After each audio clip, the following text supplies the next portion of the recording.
Imagine world suddenly plunged into an ice age. Outside, temperatures have dropped to a steady minus 60 degrees Celsius. In such conditions, heat and food have become the most valuable resources in the frozen concrete jungle of South Korea.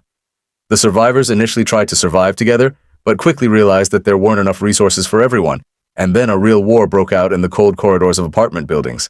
But amid all this chaos, there is one guy, Hang Feng, who is fearless in his fortified base with heat, girls, and plenty of food. He is a regressor who not only went back in time before the apocalypse began and prepared himself properly, but also gained superpowers that allow him to clone and increase the size of food. He didn't stop there, and later built himself a real fortified base with heat, greenhouses, and even a sauna. So, how did it all begin? Let's find out. The transmission cuts off into silence and is replaced by the roaring voice of someone calling out Han Feng. The guy is making his way to open the door while quivering in the cold.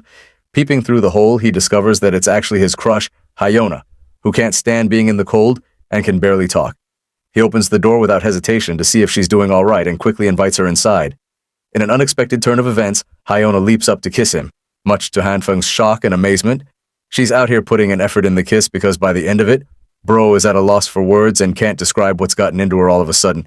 Keep in mind, she was supposed to be his crush, so the dude is probably feeling like a gigachad on the inside for finally scoring a win. It's at this moment Fiona confesses her feelings, stating how she's always loved him.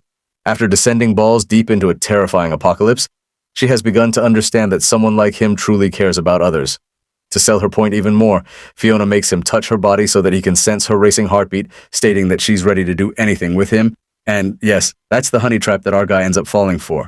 Because while he's busy out here imagining the birds and the bees, Hyona doubles down on rubbing her thigh between his legs, causing him to get even more lost and careless in his feelings. He also shares his feelings right back, stating that while she truly means the world to him, it doesn't make sense for them to behave this way right now. Hyona is an excellent manipulator because she tells our boy to close his eyes so that he can enjoy the process. Full of joy, he closes his eyes, questioning what's going to happen next. He's probably got the excitement of a child while this is happening. But then, well, dude's first kiss with his crush is followed up by his skull getting bashed by her bastard boyfriend. A heavy smash against his head leaves his body in a puddle of blood. Poor guy is quivering in pain while Hyona expresses her terror. She wasn't expecting them to actually murder someone in cold blood, but her boyfriend reminds the bitch that she can't play innocent when from the beginning they both understood this guy had to go. They weren't going to spare Han Feng, not when everyone in this world is out for themselves in the apocalypse. Instead of caring about him, they expressed their happiness having discovered Han Feng's resources and loot.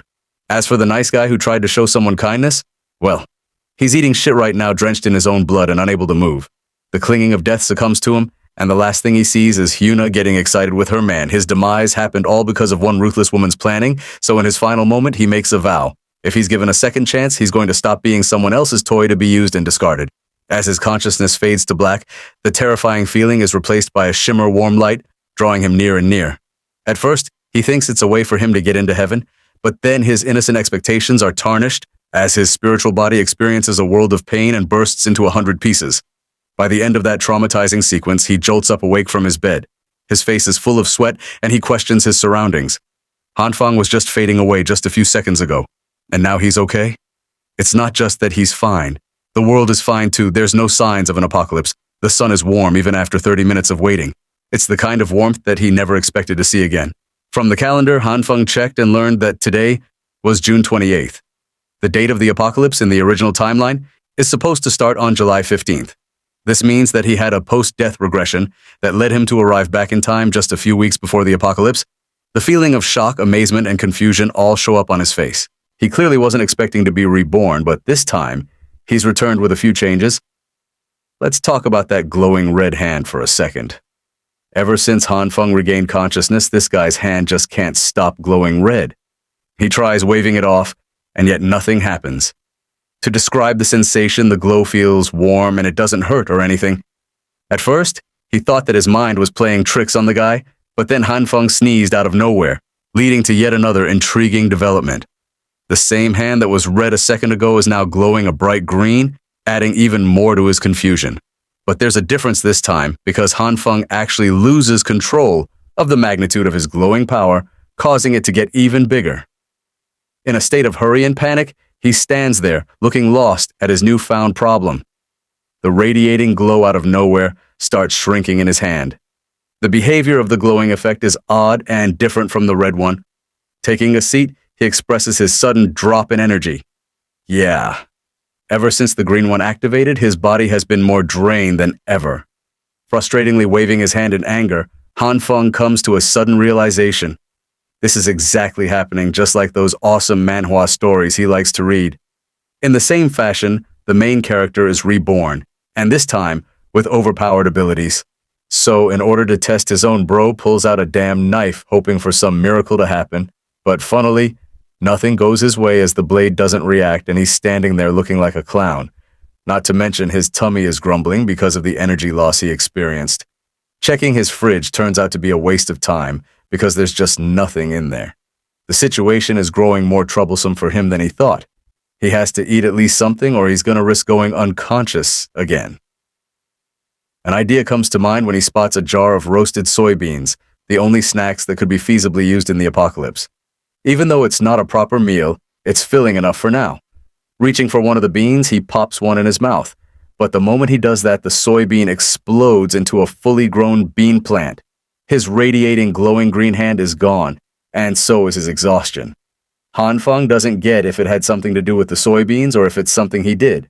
He grabs and pops open one of the bean sprouts, amazed to discover that this is his new power. Han Feng is impressed and wants to study it intensely. But with his current state, he has a couple of issues to take care of firsthand. First up is stocking up on supplies so he doesn't go short during the apocalypse. To the supermarket he goes. In the next scene, he's navigating through a busy crowd, all of them lost in their thoughts and chattering about. Han Feng is confused and collects his thoughts. So far, he's got 2 types of radiating hands, and the green one is known to be more unstable, causing him added effects of exhaustion. Then there's the last part, perhaps the most interesting of the bunch. The moment he touched the soybeans with his glowing hand, they became proper bean sprouts. He still can't figure out the specifics of his power, causing his frustration. While he's lost in thought, a familiar voice graces his ears. Hyona, the same bitch that betrayed him in his previous life, is here to see him. She's drop-dead gorgeous, but that's the thing. Getting involved with her is literally going to drop you 6 feet under the ground. Han Feng is pretty shocked to run into her again like this.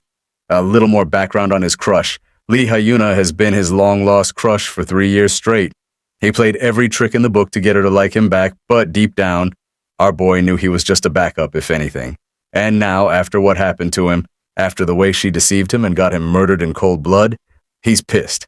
Rage is filling up his body, but he's not the type to go ballistic on someone considering his situation of being reborn. Han Feng assures himself and calms him down, hoping to take his revenge properly some other time. For now, he's got some supplies to gather. Hyona shows concern for the guy, waving her hand in an effort to grab his attention because he appears spaced out. Trying his best to maintain politeness with her, he praises Hyona for being so beautiful that it stunned him for a bit. She calls him a smooth talker in return and thinks that it's a good opportunity to invite him out to go shopping. But even with her attempt, the girl gets straight up rejected as he moves past Hyona like she's not even worth paying attention to. This gives her a reality check so hard that she's lost for words. The reality is, Han Feng fully understands that she's only being so kind as to invite him so that she can use him as a personal bank for her own groceries. He's done being someone else's pet, so that won't happen anymore. The Waldemar Shopping Plaza is known to be the most well-stocked supermarket in the region. In the original timeline, the moment the Arctic apocalypse began, this place was cleaned up and emptied up in a single night. It's still unknown who managed to rob it like that, but for now, Han Feng's objective is to stock up as much as humanly possible. Being intelligent, he actually discovered a survival guide list to get all the stuff he needs. Stuff like food, winter clothing, medicine, necessities, fuel, and a whole bunch of other useful items. Well, while he's got a huge shopping list, there comes a second problem. Bro doesn't have enough money to do shit. While he's sulking, the guy receives a sudden message proving him eligible to grab a giant loan of 170,000 yen for this year. It's just the lottery ticket he needed after all. Who the hell is going to repay debt during the apocalypse anyway? And so, using all of the loan apps he could find on the internet, Han Feng began twiddling his fingers, making sure he got loans from everywhere. The scene switches to Hyona, who was pretty damn frustrated with the way he treated her today. This bitch is a stuck-up who can't get over the fact that her personal simp refused her like that. It tells you a lot about her personality, but I'm sure more didn't need to be said after she got the guy killed in his previous life. Hyona is cursing Hanfeng for being a pathetic loser without a car and doesn't expect to be nice to him anytime in the future. Speaking of the devil, a car drives up to her and honks at her. Kiona's reaction is one of shock when she discovers that the driver is actually the same guy she was talking shit about. It's Hanfeng. He drops by to talk to her, stating how he purchased the vehicle just now. After all, his father has been making a ton of money in the States, so it's only natural he sent over some cash for him to have fun with. He also tells her that he was busy taking his father to the airport. This fact actually cools her down, making her think that she was turned down because he had an important job to attend. She apologizes for asking him out during an important time. In usual Gaslighter Pro Max Girl Edition fashion, she acts cute while crying and complaining about how cruel he was. Hanfeng's reaction is interesting to say the least. First, he calls her foolish, and then grabs her close, stating that he won't ever ditch someone like Hyona as she's far too important to him. The arrogant chick thinks that she scored the lottery, so she plays on his feelings again, hoping to manipulate him by saying that she feels the same way about him. She recommends watching a movie with him and having some nice dinner. But right as she's saying these things, our boy says, "Peace the fuck out," and is already tending to his luggage. He complains about how busy he is with the stuff he's got to take back. Even Hyuna is stupefied as to why he bought so much stuff out of the blue. In return, Hanfeng plays it cool and says it's because he wanted to. To raise her expectations, he tells her that he also got Hyuna a present. Feeling all happy and bubbled up, she decides to head home, hoping to see it later. As she's leaving, Hyuna's got a really satisfied look on her face, thinking she killed that. But she doesn't know that our boy also shares the exact same look on his face.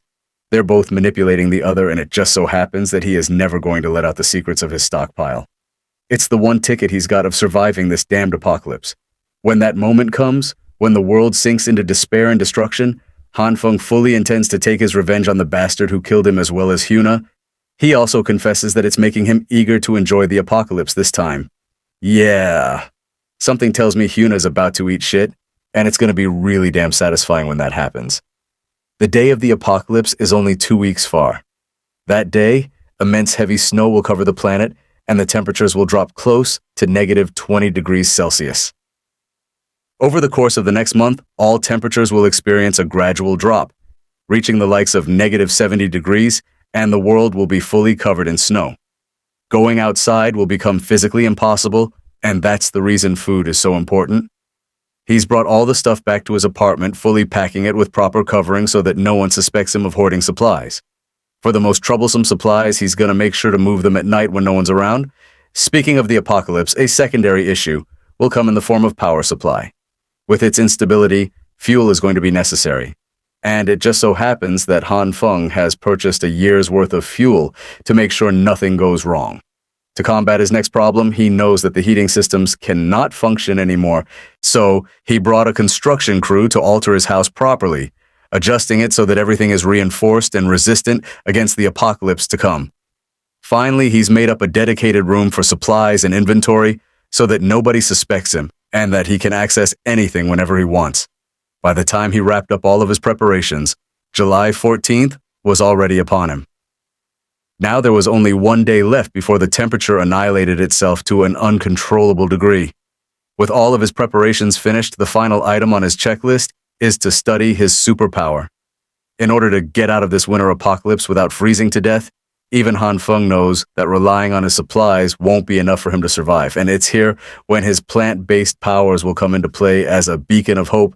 In front of him are the same soybeans that he actually managed to grow using his own powers, and now it's time for the taste test. The issue is, he's yet to figure out the main trigger for his ability. But anyway, Hanfeng decides to take a spoonful and, despite his fears, hopes that this food is edible at the least. After finishing up half the plate, it's safe to conclude that these beans aren't producing any terrible effects. This means that he can safely produce and eat food using this power. But the tricky part is figuring out how or what makes his hand glow like that. Based on his experimentation, he's only tried his ability on soybeans. So he inspects his fridge, hoping to find some other veggies to try it on. Noon is quickly followed by the evening. A drowsy and weak Hanfeng opens his eyes, questioning if he ended up passing out just now. He's holding broccoli in his hand and the kitchen is splattered with vegetables. He can't even think properly because of the exhausting effects of his own power.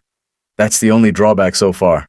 Eating the same soybeans from earlier, he comments on how this way he successfully managed to learn something new about his ability. Let's talk about what went down right before he went unconscious. He ordered a bunch of stuff down to test his power and used it on a different set of plants. Here's the strange part. Some of the plants were completely non-reactive, but as for others, seeds, for example, grew into proper plants just like what he experimented with the soybeans. There's also a third category. Some of them detonated right in his hand, which remains to be a mystery as to why. Hanfeng also discovered the charred substances that shared the appearance of coal upon their detonation. But it's a good thing because these same substances can be stored and later reused to provide warmth. With this, he successfully found a way to keep himself warm in the harsh apocalypse to come. Excited, he concentrated on honing his powers and experimenting on a few more. While he was failing at first when Hanfeng tries focusing his power, the magical effects are prominent, giving him what he wants. The guy was deprived of energy and went down on the floor. Back to the present, he appears to be really confused about the logic of his own power. Some plants work, others don't. It's hard to find what works and what doesn't. Still, from this experience, he's realized the key part of the trigger. It's actually imbued into his consciousness. So he tries meditating on an ethereal experience where he is one with nature, an experience that connects his mind and body all the same. The fruits of his imagination end up becoming successful because right after opening his eyes, Hanfeng is satisfied to discover his glowing green hand. This confirms his suspicion that his ability is linked to his consciousness.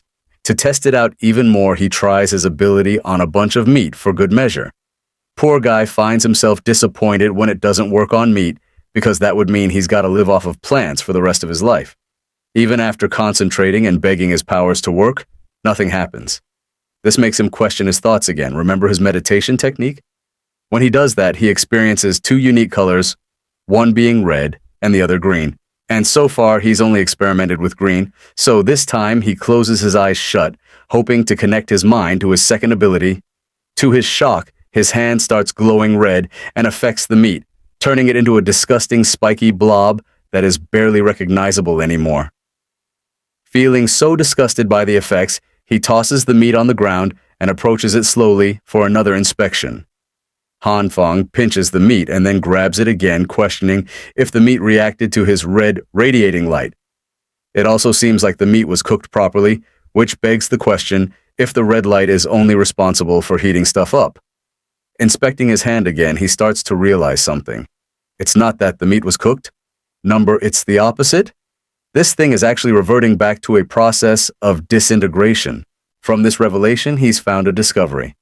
The green light speeds up the evolutionary process, and the red light slows it down immensely, reverting it into disintegration. In an effort to combine the two, he clasps his hands together with the meat. A burst of yellow forms and the same meat turns into a larger slab than ever before. But that makes him question what happened to the soybeans that he also had in his hand.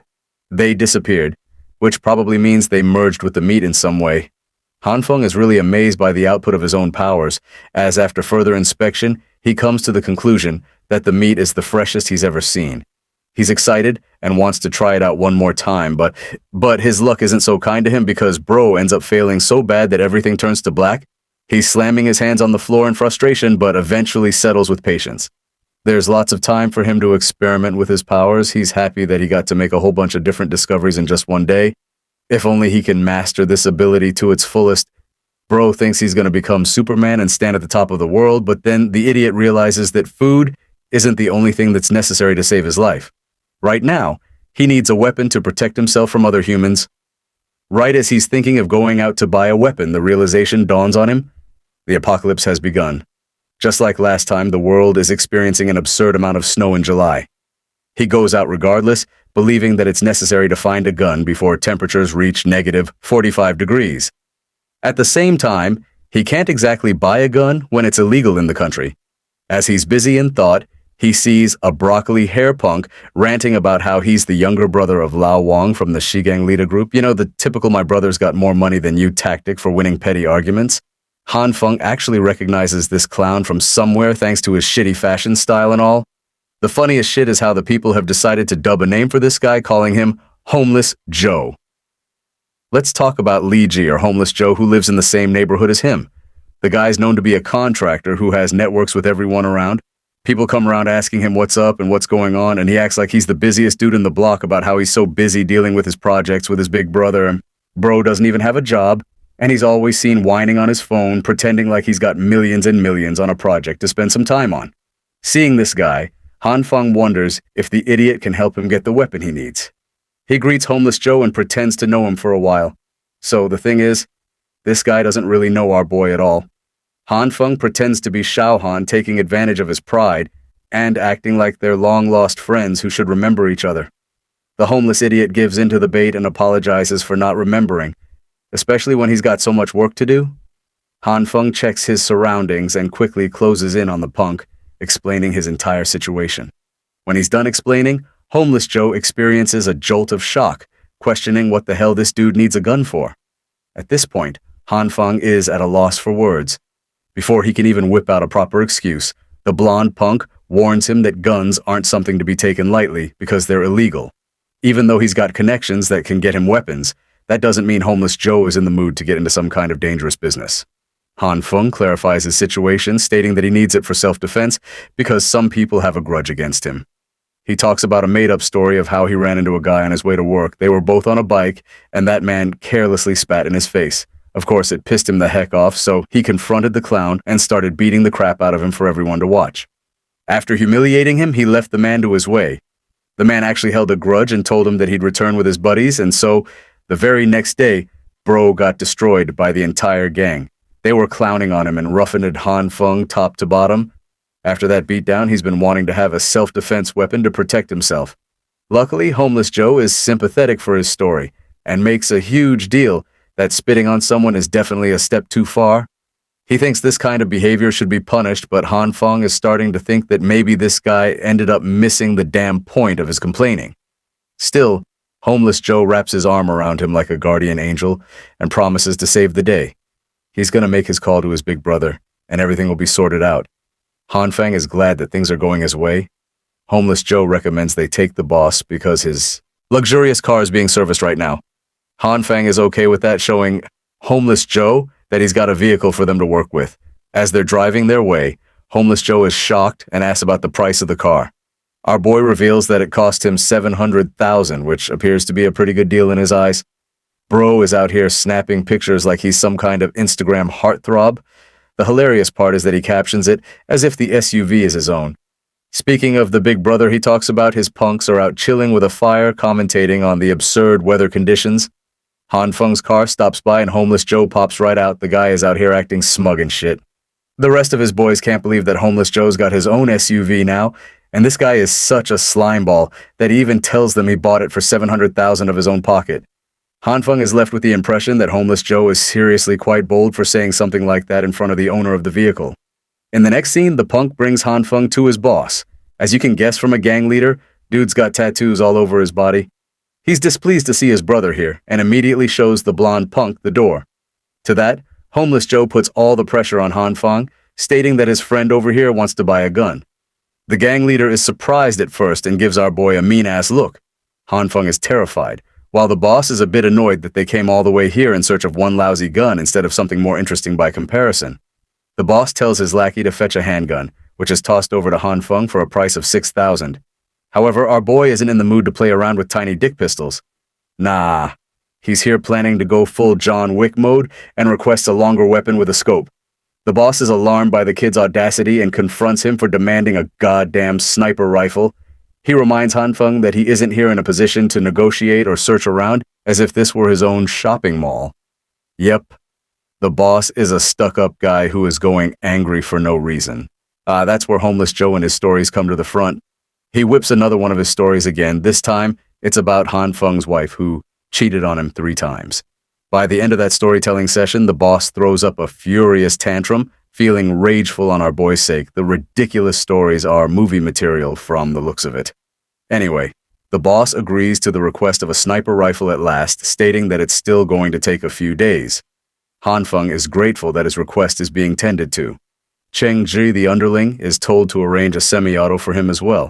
The boss has actually decided to take pity on him and has thrown in a free gun as a gift for the guy. Han Feng is truly starstruck when he sees him offering the handgun without any cost. Returning his gratitude, our boy decides to slip up an important piece of information to the gang. He talks about how he's friends with the government and how the weather conditions are only going to get worse from here on out. This means it's best to stock up on supplies quickly because they will run out soon. This time, Han Feng maintains an air of seriousness in his gaze, adding on to the weight of his advice. The boss agrees to take his advice, and that's how they ended up concluding the meeting with the boss. Returning back, Homeless Joe talks about how he handled that meeting like a pro mediator. He also thinks that it's good that his brother was in a pleasant mood today. Han Feng is really grateful and even hopes to buy him a bunch of cigarettes. Homeless Joe puts up an act of goodness at first, but then eventually caves into his offer. The funniest thing is how he's requesting 8 cartons full of cigarettes for the job, thinking that it should be an easy request. While he's ranting about, Han Feng is focusing on his checklist. He's got everything he needs for the apocalypse now, and the rest of the time will be spent studying his abilities. The only thing he's got to solve is how to work around his food troubles, and then it will be all smooth sailing from there. Right as he's confidently going about his plans, Bro slips right in front of Homeless Joe and takes a really bad fall. Han Feng's leg is in shambles as he quivers in pain. Homeless Joe doesn't even know what the hell happened so suddenly. Our boy has strong suspicions that he probably broke his leg. He hands Joe the keys to help drive them to the hospital. Staring at him in silence, the blonde punk shamefully reveals that he doesn't even have a driver's license. So instead, he's got to take the old school approach.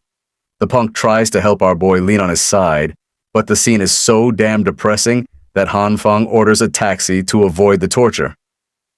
In the next scene, we're at the hospital. In the receptionist area, Jian, the head nurse, is working the night shift and observes how the snow is only getting heavier with every hour. Suddenly, she receives an emergency call to come to the hall as they're short on staff. By the way, our boy really did end up breaking his damn leg. He's at the hospital devastated to receive the report of his fracture. An hour of observation is necessary before he can leave with his meds. He planned for everything just for a random factor to knock everything out the window. Brother Lee bids him farewell, stating that he's got a bunch of deals to take care of because of his super busy schedule and all. Well, that brings Han Feng back to square one. He's all on his own, and this time, he's got a bad leg to take care of too. The hospital is swarmed with people. There's a sudden uprising patients because of the insane weather conditions and alarming temperatures. It only shows how bad the situation is going to get outside in a few weeks. Han Feng is busy waiting for his medicines, but the queue is just way too long. He spots the pretty head nurse in the distance who is currently helping around by checking the patient's pulse. She's quite reliant in the hospital, so the doctors and other nurses are happy to make use of her. While she's doing her business, it knocks the wind out of our boy. Han Feng is swooned and fails to believe that someone can be a head nurse at such a young age. She's also extremely kind to every patient, not to mention her adorable looks from top to bottom. Yep, he's simping again, but this time for a different lady. While he's admiring her looks, an old man requests for her aid and she comes rushing to see him. He tells her that his back is suddenly hurting, but Jinyan can't help but remind him that they're already short-staffed, so it's going to take a while to take his request. The real goal of this sleazy old man is to take advantage of the head nurse. He slips a camera just below her legs to take a photo while she's clueless and tending to the request. She promises to get back to him with an x-ray when they're less overwhelmed. But the old geezer doesn't stop there. He goes on full PDF file mode and grabs a hold of her body. The naive head nurse still doesn't suspect anything and assures him that a proper physician will be here soon enough to examine the patient properly. But here's the issue: the old geezer doubles down and cops a feel of the hospital's finest bakery. Before he can pull more shit, our boy throws his damn crutch in his face, making him fall to the ground. The head nurse is alarmed and questions if the old man is okay, while Han Feng apologizes for not knowing how to use a crutch. Yes, because when you don't know about something, you throw it right at someone with full speed. Han Feng acts like he's checking on the old man's phone, right as the old geezer shouts at him to stop. Our boy spots the picture in his gallery and gets pissed. He can't believe that this bastard not only snapped a photo of the nurse, but also had the gall to touch her like that. He confronts him at once, threatening to call the security on him to have the old geezer escorted to a cell. After all, it would make for one less annoying patient in the hospital, especially one who is there to take advantage of others. Also, Han Feng is in no mood to return the phone, promising to release the report on social media if he catches the creep pulling stuff like this ever again. Unable to do anything, the old man runs away in frustration. Yes, the same guy who was having back problems 1 second ago can suddenly sprint faster than light right out of the hospital. Even the head nurse is at a loss for words with how fast he ran. Meanwhile, Han Feng is left with the impression that some people are truly at the height of naivete in their world. He shows her the photo and points out how the guy had ill intentions from the beginning. Han Feng is okay with her handling the situation and even hands her the phone to report to the police. Jin Young is really happy and retrieves the device, but she's also got an alarming question. Wasn't Han Feng's ankle injured? And that reminds him, he's just fractured his damn leg and acted purely out of adrenaline. So this realization is when the pain really sinks in as he shouts in pain. A while later, she quickly has him bandaged up properly. Han Feng luckily doesn't feel much pain anymore. The head nurse is really grateful to him and promises not to let any other people take advantage of her. But while she's saying that, our boy's foot is being driven up right into her two personalities. Han Feng is under the impression that this girl isn't going to learn anytime soon. Jin Young has called again for her duties, so she clumsily runs away, reminding our boy to return after a week for a proper checkup. Han Feng internalizes that, unfortunately, he will never be able to see her again because of what will happen in 1 week's time. He leaves with that depressing thought in his mind.